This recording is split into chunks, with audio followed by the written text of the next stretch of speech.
Hello, my name is Anthony, and this video is about the disposition to teach.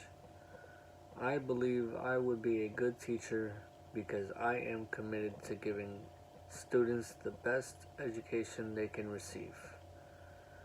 I want to be able to connect to every student in my class and understand how each and everyone thinks and feels so that I can come up with ways to teach every student the material in a way that they will understand.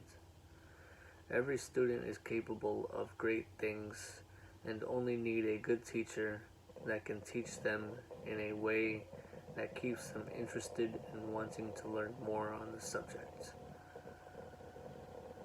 My main goal is to be able to have every last student in my class completely engaged and interested in the class, as well as having good communication with each student. And a few things that I would have to work on before my first year of training, or not my first year of training, but before my first year of teaching, is my organization and planning.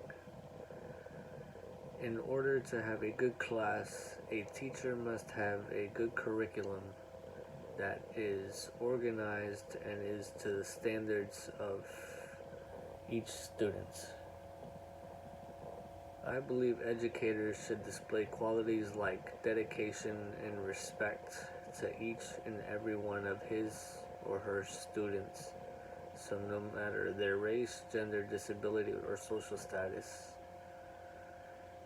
It is important that an educator respects and treats all of his or her students the same way he would want to be treated by those students, because it's important that every student feels like their teacher actually cares about them and actually feels like their teacher actually wants them to get better.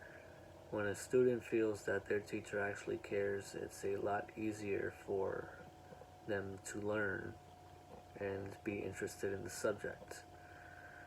When a subject is difficult, it is more than often because the teacher cannot explain it in a way that the student really truly understands it. Because sometimes for somebody to understand something, they have to be interested in it. And if you're not explaining it in a way that's interesting, well, then some students will not be able to grab on. So it's always good that a teacher can pick out each student individually and understand how each one thinks differently. That way he can help each student individually afterwards or after class in any way he may have to. And yes, for me, I would say organization would be the one thing I would have to work on most in my time before I actually become a teacher on my first year.